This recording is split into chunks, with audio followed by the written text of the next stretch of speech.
YouTube, I'm Inace, this is Squeak Code, and today I'm going to be talking about a conference I went to last week. OCDaction invited me to their conference on the 18th of April in Manchester, which I'm extremely grateful for. The conference was extremely interesting and informative, and today I'm just going to provide a quick summary of what I thought the highlights were. But if there's any topic that interests you particularly, definitely go to their website, because I think they've uploaded all of the videos of the talks there, and they will definitely cover it much more in depth than what I will do. So let's start from the beginning. We registered, we were welcomed, and the very first talk was by David Adam on how we see OCD. Personally, I thought this was a fascinating question because there are different ways we can approach it.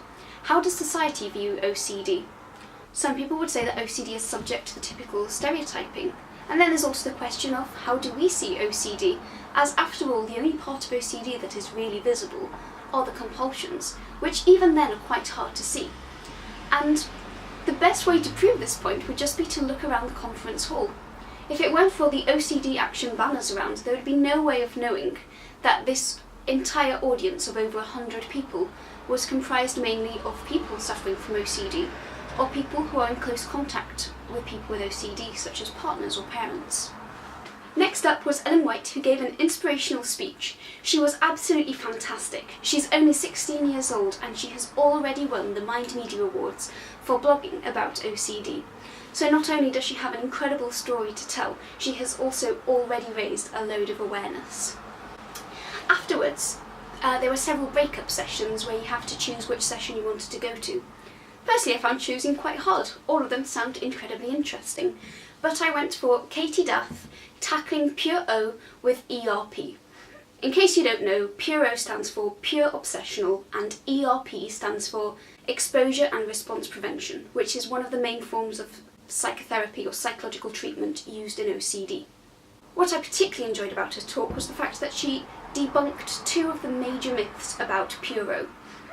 The first one was that Pure O has no compulsions. I suppose the name would suggest that Pure O does not have compulsions, but that couldn't be further from the truth. Just like any other form of OCD, there are definitely compulsions, just that sometimes they can be quite hidden. Katie used a metaphor which I really liked. She likened the thoughts of OCD to traffic. Each of the thoughts was one of the cars going down a road.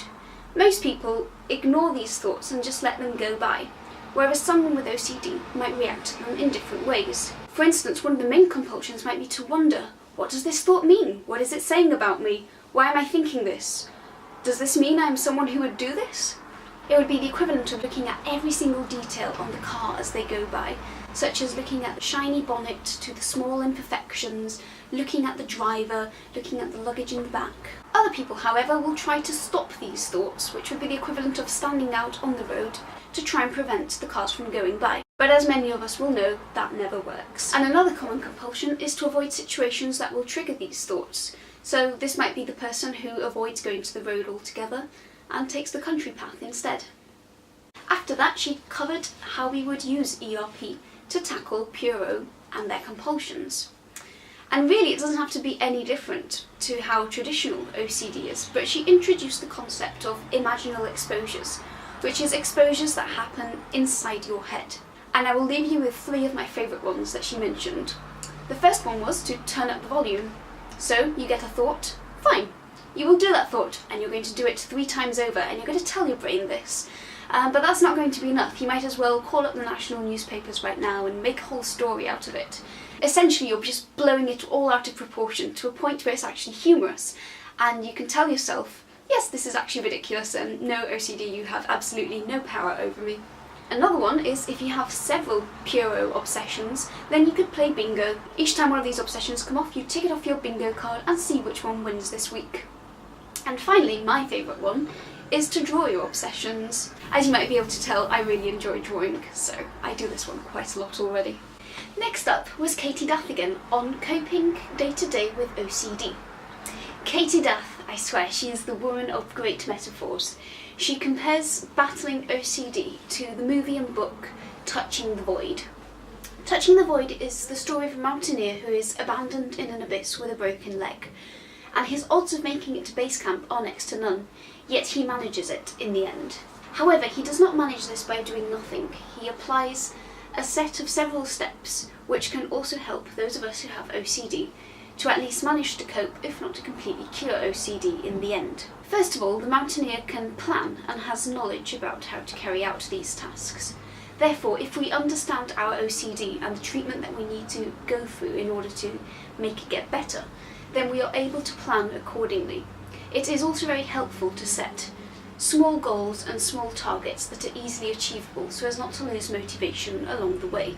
Therefore, it is easy to hit targets quite soon, one after another. She also stressed the importance of being in good physical condition, as after all, a healthy body will help in having a healthier mind.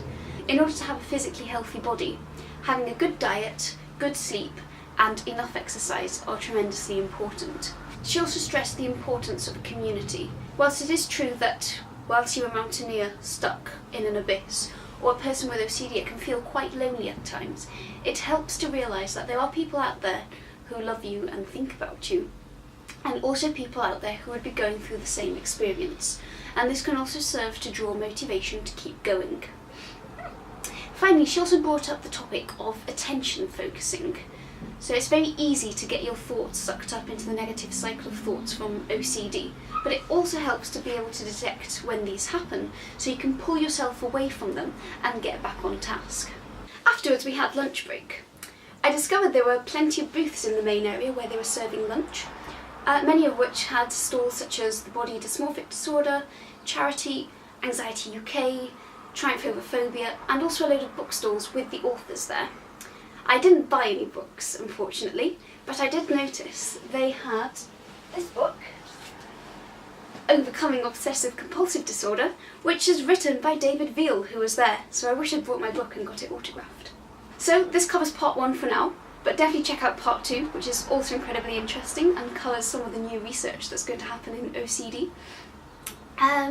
If you like my videos, please subscribe to be notified when I upload new ones, and as always, all of the links are going to be in the description box below. See you in the next video.